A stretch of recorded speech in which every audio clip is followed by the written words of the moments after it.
할렐루야. 오늘 새벽에 오신 여러분들 환영을 축복합니다. 오늘 하나님 말씀은 시편 139편입니다.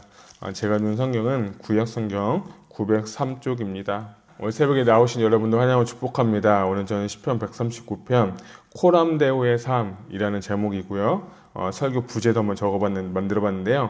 하나님은 누구신가? 라는 제목으로 오늘 말씀을 나누고자 합니다. 단락 구분을 해보면 1절부터 6절까지는 모든 것을 아시는 하나님, 7절부터 12절은 어디에나 계신 하나님, 13절부터 20절은 창조하시는 하나님, 그리고 21절부터 24절은 인도하시는 하나님, 이렇게 제가 4개의 단락을 나눠보고 제목을 붙여보았습니다. 이 139편 이렇게 읽고 묵상하고 또 설교 말씀 준비하면서 이 어떤 이렇게 신학자가 이렇게 적었더라고요. 이 139편은 조직 신학적인 책이다. 이런 시편이다. 이런 얘기를 하시더라고요. 그러니까 조직 신학을 저를 신학교에서 처음 배울 때 하나님은 누구신지, 인간은 무엇인지, 죄는 무엇인지, 이런 거 예수 기독론은 무엇인지 이런 걸 많이 배웠거든요. 그래서 제가 오늘 여러분한테 조직 신학을 얘기하는 건 아니고 저는 이 139편 읽으면서 하나님이 누구신가, 진짜 하나님이 누구신가를 알고 깨닫는 게 오늘 하나님께서 우리에게 주시는 메시지라고 생각합니다. 특별히 하나님은 우리의 동기와 내면을 정말 중요하게 생각하시는 분이라고 생각합니다. 우리가 어떤 행위라든지 어떤 그 무엇을 통해서 나아가는 것도 물론 중요하지만 그 중심 가운데 하나님은 우리의 동기, 우리의 내면이 중요한 거예요. 특별히 우리가 하나님을 섬김에 있어서 오늘 내가 갖고 있는 그 동기는 무엇인지를 여러분이 좀 발견하는 좀 하루가 되었으면 좋겠습니다. 내가 이 예배에 와서 진짜 은혜를 사모하고 하나님을 경험하길 원하고 임재와 영광 가운데 가길 원해서 진짜 오는 것인지, 아니면 내가 그냥 누구한테 자랑하기 위해서, 누구한테 보이기 위해서, 특별히 바리새인들과 같은 그런 삶처럼 내가 지금 신앙생활을 하고 있는지를 여러분 발견하셔야 돼요. 왜냐하면 하나님은 동기를 너무나도 중요하게 생각하는 거예요. 창세기에 보게 되면 아담과 하와가 에덴 동산에서 하나님과 거닐 때는 그들에게 어떤 동기도 그런 어떤 욕심도 없었어요. 근데 하나님과 온전히 교제하면서 하나님과 온전히 정말 지내면서 그들 삶 가운데 기쁨과 평강과 평화의 삶이 있었다는 거예요. 그런데 그들의 아담과 하와가 선악과를 따먹고 난 이후에 그들의 행동이 뭐냐면, 그들의 눈이 밝아져서 자기들이 벗은 줄 알고 무화과 나뭇잎을 엮어서 치마로 삼아버리고 자신들의 수치와 자신들의 그 안 좋은 모든 것을 그때부터 가리기 시작했다는 거예요. 그거는 내 죄성이 들어오게 되고 내 자아가 생기고 내 자아에 있는 자기 애 때문에 내가 벌거벗었구나, 내가 부끄럽구나, 내가 지금 수치를 당했구나, 이들이 정말 그걸 눈이 밝아져서 자신을 보게 되고 내 자기 사랑, 자기 애가 있음으로 말미암아 나뭇잎을 꺾어서 수치를 가리는 거예요. 그뿐만 아니라 그들이 자신의 수치를 보고 발견해서 덮은 것뿐만 아니라 그들이 하나님의 눈을 피해서 숨었다는 거예요. 하나님의 소리를 듣고 아담과 하와가 여호와 하나님의 낯을 피해서 동산 나무 사이에 숨어버리게 된 거예요. 그 결과 인간은 참 어려운 일, 수고하는 일, 해산하는 일을 갖게 되고 하나님과 멀어진 그 상태에 있는 그때에 하나님은 예수 그리스도를 보내시고 십자가 사역을 통해서 다시 한번 주님은 우리가 하나님과 온전히 연합하고 온전히 동행하고 온전히 거하기를 원하십니다. 그런데 걸림돌이 하나 딱 있는데 그게 뭐냐면 자신의 자아고 자신의 내면의 동기라는 것입니다. 오늘 저는 이 39편을 읽으면서 하나님은 누구신가에 대해서 계속해서 얘기하고 있는 거예요. 하나님은 누구십니까? 특별히 저는 여러분에게 한번 도전하고 질문하고 싶은 건, 여러분 하나님과 얼마큼 친하고 얼마큼 하나님을 아십니까? 신앙생활을 수십 년 해도 하나님을 모르는 사람이 있습니다. 신앙생활을 단 하루만 할지라도 진짜 하나님을 시간은 좀 적지만 하나님을 알게 된 사람도 있습니다. 이건 참 아이러니컬한 거죠. 바라옵기는 여기 있는 모든 분들 저는 하나님을 잘 안다고 믿습니다. 잘 안다고 생각합니다. 그런데요, 어제 하나님으로 아는 것이 아니라 오늘 나에게 경험되어지는 하나님을 경험함으로 하나님을 더 알아가는 저와 여러분 되시기를 주님의 이름으로 축복합니다. 그래서 어제보다 오늘 더 하나님을 더 아셔야 돼요. 하나님과 가까워져야 돼요. 하나님과 동행해야 돼요. 하나님 앞에서 사는 그 삶을 하나님이 기뻐하시고 하나님 그에게 복을 주시지 않겠습니까? 여러분, 그런 은혜가 오늘 이 예배 가운데 있기를 소망합니다. 정말 어제보다 하나님 더 알아야 돼요. 하나님 진짜 아셔야 돼요. 하나님을 경험하셔야 돼요. 하나님을 경험하고 알게 되면 내 안에 믿음이 부어지게 되고 그 믿음으로 내가 모든 것을 이기게 되고 그 믿음으로 살아갈 때 하나님이 도와주시지 않겠습니까? 그 하나님을 경험하십시오. 그 하나님을 알아가십시오. 그런 은혜가 오늘 이 아침 있기를 소망합니다. 자, 1절부터 6절까지는 하나님께서 다 아신다라고 하는데 1절에 보니까 여호와께서 주께서 나를 살펴보셨으므로 라고 하는데 이 살펴보셨다라는 뜻이 무엇이냐면 치밀하게 조사하다라는 뜻을 갖고 있어요. 좀 더 나아가서 의도적으로 집중해서 자세히 보는 행위가 바로 주님께서 나를 살펴보신다라고 합니다. 근데 이 시편 기자는 여호와께서 주께서 나를 살펴보셨으므로 나를 아신다라고 해요. 사실 이 고백이 참 은혜가 된 게 뭐냐면 여러분, 하나님 앞에 내가 모든 걸 드릴 때 하나님은 이미 다 알고 계세요. 하나님은 모르신 것이 없는 분이에요. 그런데 우리가 주님 앞에 갈 때 아담과 하와의 DNA를 갖고 있는 우리가 결국에 어떻게 합니까? 무화과 나무 꺾어서 수치를 가리고 나무에 숨은 것처럼 하나님은 어리석은 자는 하나님은 우리가 한 걸 다 모른다고 합니다. 신앙생활의 기본은 뭐냐면 신앙생활의 기초는 하나님 앞에 나아가는 거예요. 내가 그 모든 죄, 모든 허물, 그 모든 것을 내려놓고 하나님 앞에 나아가서 그분께 정말 주님 나를 알고 계신다는 것을 믿고 순종하고 인정하게 될 때 그때야 비로소 내 안에 하나님의 은혜가 임하게 되는 겁니다. 특별히 하나님께서는 무엇을 알기 위해서 전지전능하신 하나님이 무엇인가 알기 위해서 이렇게 한다는 것은 아니고요. 시편의 이 기자는 뭐냐면 이에 하나님 우리를 향한 지대한 관심과 특별한 애정을 지니고 계시고 이에 더해서 시인은 자신이 하나님과 매우 친밀한 인격적인 관계를 맺고 있다는 것을 시적으로 표현하고 있는 거예요. 그러니까 한마디로 하나님 다 알죠? 하나님 나도 주님 다 알아요. 하나님 나 주님 앞에 숨기는 게 없습니다. 라고 어떻게 보면 당당하게 이렇게 고백하는 모습을 볼 수 있어요. 그러니까 하나님 앞에 나아갈 때는 여러분 당당하게 나아가시기 바랍니다. 여러분 숨어서 가는 게 아닙니다. 우리가 왜 당당하게 나아갈 수 있는 근거는 뭐냐면 예수 십자가의 보혈의 능력으로 그 보좌 앞에 당당하게 나아가는 것입니다. 오늘 이 예배도 오늘 이 삶일도 하나님 앞에 당당하게 나아가시기 바랍니다. 무엇에 힘입어서요? 예수 십자가의 보혈의 능력으로 나아가시기를 바랍니다. 주님과 연합하고 주님과 함께 하시는 자는 하나님 앞으로 나아가는 거예요. 이제를 보면 내가 앉고 일어섬을 아시고 멀리서도 나의 생각을 아신다. 여러분 아까 말씀드린 것처럼 내면에 대해서 얘기를 할 때 하나님은 나의 모든 생각까지도 알고 계신다는 거예요. 특별히 하나님을 섬김에 있어서 중요한 거는 바로 동기입니다. 내가 진짜 하나님을 섬김에 있어서 나의 목적을 위해서 나의 유익을 위해서 하나님을 섬기는 건지 아니면 진짜 하나님이 좋아서 섬기는지는요 사람이 보면 몰라요.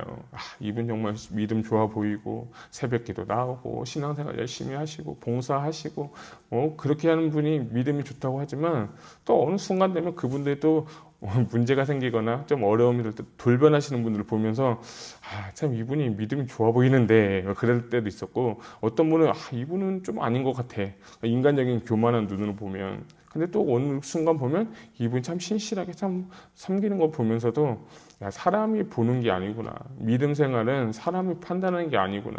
여러분 바리새인을 보십시오. 일주일에 3번씩 금식하고 하루에 며칠씩 가서 그냥 예배하고 하나님 앞에 헌신하고 근데 하나님은 그 바리새인에게 뭐라고 말씀하셨습니까? 악하다고 했어요. 그들에게 책망했어요. 오히려 세리 정말 아무것도 종교적인 행위를 갖고 있지 않은 그의 기도를 듣고 하나님은 응답하셨다는 거예요. 저는 여러분들이 하나님 앞에서 신앙생활을 하시기 바랍니다. 그것에 있어서 동기가 무엇인지 주님은 계속해서 묻고 계신 거예요. 지난주에 어디 세미나를 좀 갔다 오게 됐는데 하루 세미나를 갔다 왔는데 이제 목회자들 그 커피 브레이크 세미나를 가면서 어떤 목사님이 이런 자기의 고백을 하더라고요. 자기는 참 명설교자가 되고 싶어서 정말 성경도 열심히 보고 성경도 진짜 연구를 많이 하고 남들보다 많은 지식을 갖고 있었대요. 근데 어느 날 하나님께서 그 사람에게 좀 성령이 임해서 하나 보여주는 게 있는데, 그것이 뭐냐면, 내가 정말 설교자가 되는 것이 하나님의 영광과 유익을 위해서 내가 하는 게 아니라 내 자신을 드러내기 위해서, 내가 뭔가 뽐내고 싶어서, 이런 자신을 보게 되면서 회개했다는 고백을 제가 좀 듣게 되었어요. 여러분, 하나님을 섬김에 있어서 동기는 여러분 무엇입니까? 예를 들어서 우리가 돈을 번다고 할 때, 사업을 한다고 할 때 동기는 무엇입니까? 다 하나님 앞에 하나님 영광 돌리기 위해서, 하나님 더 섬기기 위해서, 더 선교하기 위해서 섬긴다고 하면서도 너무 비즈니스에서 기도하고 섬긴다고 하지만, 좀 죄송하지만 그분들의 내면은 하나님만이 알고 계세요. 그리고 그 결과도 열매도 그가 다 언젠간 다 알게 돼 있는 것입니다. 여러분, 하나님은요 동기를 중요하게 보는 거예요. 내 생각까지도 주님을 알고 계신다고 했어요. 저는 이 생각까지도 하나님 보시기에 정말 흠없는 생각이 되었으면 좋겠습니다. 사탄은 우리의 생각 가운데 악한 생각을 심어놓을 거예요. 정말 이 아담과 하와가 선악과를 따먹을 때 어떤 생각을 줬습니까? 지혜롭기도 하고 탐스럽기도 한 그 열매, 먹음직스럽게 한 그 열매, 그 생각에 사탄이 넣어버리니까 죄를 짓는 거예요. 유다도 마찬가지 아닙니까? 예수팔 생각을 넣었더라고 했어요. 여러분, 생각을 여러분 잡으세요. 오늘 내가 수많은 생각 가운데, 일적인 생각, 가정적인 생각, 모든 생각 가운데, 교회에 대한 생각, 이 모든 생각 가운데서도 하나님이 주시는 생각을 붙잡으시기 바랍니다. 사단이 주는 생각을 붙잡으면요, 그 결과는 죄뿐이에요. 하나님이 주시는 생각이 우리 심령 가운데 있어야 돼요. 그런 주님은 나의 생각까지도 알고 계시고, 아는 게 아니라 밝히 알고 계시다고 해서 하나님 앞에서도 우리는 어떤 것도 얘기할 수 없고, 어떤 것도 핑계댈 수 없고, 어떤 것도 하나님 앞에서 이렇게 말할 수 없는 거예요. 그냥 주님 앞에 진실된 모습으로 나아가십시오. 주님은 다 알고 계십니다. 그렇기 때문에 저는 여러분들이 그런 은혜가 있었으면 좋겠어요. 6절을 보게 되면, 이 지식이 내게 너무 기이하니 높아서 내가 능히 미치지 못하나이다 라고 하면서 이 시편 기자가 솔직한 자신의 고백을 하고 있습니다. 하나님, 나의 생각으로는 주님을 알 수 없고, 주님이 아시는 그 생각도 내가 알고 싶지만 나는 그게 할 수 없다는 자신의 정말 진실한 고백을 하는 것을 볼 수가 있습니다. 저는 여러분, 신앙생활은요 하나님을 알아가는 것이라고 말씀드리고 싶습니다. 하나님도 알고 나도 알고, 하나님께서 정말 알길 원하는 것을 아는 것, 이것을 여러분이 알기를 축복합니다. 자, 7절부터 12절까지 보게 되면 하나님은 어느 곳에 어디에 계신 것을 알 수가 있습니다. 우리 7절 한번 보겠습니다. 같이 읽겠습니다. 시작. 내가 주의 영을 떠나 어디로 가며 주의 앞에서 어디로 피하리이까. 아멘. 7절부터 12절은 참 재밌는 게, 이 시편으로 보게 되면 조건절을 통해서 계속해서 이야기하고 있습니다. 어디를 갈지라도 거기에 계시고, 뭐뭐 할지라도 거기에 계시다라고 하면서 조건절을 하고 있는 거예요.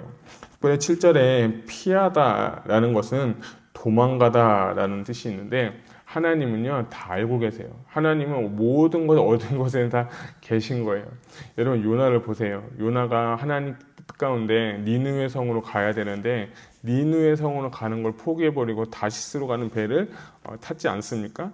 근데 거기서도 하나님께서 또 기적을 베푸시고 하나님 역사를 일으키셔서 이 고래배 속에 들어가게 하시고 3일 밤낮을 회개한 다음에 토해낸 장소가 어디냐면 니느웨예요. 그렇죠? 그런 것처럼 하나님은요 어느 곳에 다 계시고 어느 곳에는 다 보고 계신 분이에요. 그래서 내가 하나님을 피한다고 할지라도 하나님은 피할 수 없는 존재가 우리의 모습이에요. 여러분, 하나님은 피할 수 있는 존재가 아닙니다. 여러분이 도망가면 도망갈수록 더 어려워요. 그러니까 하나님 앞에 나오십시오. 하나님 앞에 내 모든 생각과 마음을 드리고 피하지 말고 하나님이 하라는 데 순종하면, 힘들고 어려워도 내 생각에는, 내 계획에는, 내 방법에는 이게 아닌 것 같을지라도, 내 감정도 아닐지라도 하나님은 나와 함께 하시고 순종하면 순종하는 자에게 반드시 복을 주십니다. 10절을 한번 보게 되면, 거기서도 주의 손이 나를 인도하시며 주의 오른손이 나를 붙드시리라 라는 말씀 참 저는 은혜가 됐습니다. 내가 혹시 실수해서 방황해서 넘어졌을지라도 내가 하나님 뜻대로 살지 못할지라도 하나님은 거기 계시고 주의 의로운 오른손을 나를 지금 붙잡고 계시다는 거예요. 이것이 참 저는 은혜가 되고 복이 되는 겁니다. 11절과 12절을 같이 읽겠습니다. 시작. 내가 혹시 말하기를 흑암이 반드시 나를 덮고 나를 두른 빛은 밤이 되리라 할지라도 주께서는 흑암이 숨기지 못하며 밤이 낮과 같이 비추이나니 주께서는 흑암과 빛이 같음이니이다 라고 하는데, 여기 흑암이 나를 덮고 라는 뜻은 입을 크게 벌리고 흑암이 나를 삼키다 라는 뜻을 갖고 있고, 또 압도하다 또는 폭풍이 덮쳐서 파괴하다는 뜻이 바로 이 흑암의 의미입니다. 그러니까 저는 이 11절과 12절에 참 은혜가 된 건 무엇이냐면, 내 인생 가운데 흑암이 덮쳐서 내 인생 가운데 흑암이 나를 삼킬지라도 그곳에도 주님이 함께 하시고 주의 오른손이 나를 붙잡기 때문에 나는 오늘 그 주님 앞에 나아갈 수 있는 거예요. 여러분, 그렇기 때문에 낭망하지 마세요. 좌절하지 마세요. 넘어지지 마세요. 하나님이 함께 하십니다. 하나님이 여러분 인생의 흑암과 같은 인생이 지금 있을지라도 하나님이 여러분 이끄시고 여러분 끌어내실 수 있는 그 능력 있는 하나님이십니다. 그렇기 때문에 이 시편 기자는 인생에 어려운 길이 있을지라도 주님이 나의 빛이 되시고 빛 가운데 계신 주님께서 나와 동행하시기 때문에 그 인도하심을 믿고 신뢰하며 나아가는 것입니다. 여러분, 그 하나님을 경험하십시오. 하나님의 능력을 체험하십시오. 그러면 내가 점점 하나님을 알게 될 것이고 우리의 믿음은 성장하게 될 줄로 믿습니다. 13절부터 18절까지는 하나님의 창조에 대해서 이야기하고 있는데, 우리 13절 한 절 읽겠습니다. 시작. 주께서 내 내장을 지으시며 나의 모태에서 나를 만지셨다. 아멘. 여기서 내장이라는 것은 원어적으로 보게 되면 인간 장기 중에 하나인 신장을 말하는 거예요. 근데 이 신장은 무엇을 의미하냐면 우리의 생각과 감정을 또 의미합니다. 아까 우리가 읽었던 2절에 보게 되면 내 생각을 밝히 아신다고 했고, 오늘 13절에 보면 나의 감정까지도 주님은 나의 의지까지도 다 알고 계신다고 하는 겁니다. 하나님은 내 모든 것을 다 알고 계시는 분이에요. 그 하나님 앞에 숨길 것이 없습니다. 자복하고 하나님 앞에 기도하면 하나님은 역사하시는 겁니다. 예레미야 17장 10절에 이런 말씀이 있습니다. 나 여호와는 심장을 살피며 폐부를 시험하고 각각 그 행위와 그의 행실대로 보응하나니 라는 말씀이 있습니다. 하나님은 모든 걸 아시고 그 각각 행위대로 하나님께서 보응하신다라고 말씀하셨습니다. 여러분, 하나님을 신뢰하시고 하나님께 내 인생을 맡기시기 바랍니다. 그러면 하나님께서 선하신 길로 인도하실 줄로 믿습니다. 자, 19절부터 24절 마지막 이제 단락은 이 네 가지 하나님께서의 인도하심을 구하고 있는 것을 볼 수가 있습니다. 19절부터 20절은 이 악한 자에 대한 이야기에 대해서 하고 있고, 악한 자에 대한 간구에서 나오고, 특별히 23절과 24절은 네 가지의 간구가 나오는데, 이 시편 마지막 기자의 간구를 같이 한번 읽어보겠습니다. 23절입니다. 시작. 하나님이여 나를 살피사 내 마음을 아시며 나를 시험하사 나의 뜻을 아옵소서. 내게 무슨 악한 행위가 있나 보시고 나를 영원한 길로 인도하소서. 아멘. 이 마지막 23절과 24절에 네 가지의 간구가 나오는데, 첫 번째는 나를 살펴달라는 겁니다. 내 마음을 보시고 서치해서 내 마음을 살펴서 내 마음을 알게 해달라고 하고, 두 번째는 나를 시험하사 내 뜻을 알게 해달라는 거. 참 이 고백이 내 마음, 내 뜻을 감찰해서 내 뜻을 알라고 할 때 얼마나 많은 크리스찬이 당당하게 하나님 앞에 이렇게 나아갈 수 있을까요? 하나님 앞에 내 뜻, 내 계획을 알게 해달라고 당당하게 요구할 수 있을까 좀 생각을 해봤습니다. 근데 이거는요, 기독교인이면 당연히 해야 되는 거예요. 왜냐하면 내가 죄가 있어서 죄가 있는데 하나님 내 뜻 알게 해주세요. 그렇게 하면 좀 부끄럽지만, 쉽게 표현하면 여러분 자식이 여러분들 자녀가 되었고 부모가 되었는데, 자녀가 와서 하는 얘기가 엄마 나 배고파, 엄마 나 이거 해줘 라고 할 때 부모의 마음은 어떻게 되죠? 해줘야지. 그런 거에 똑같아요.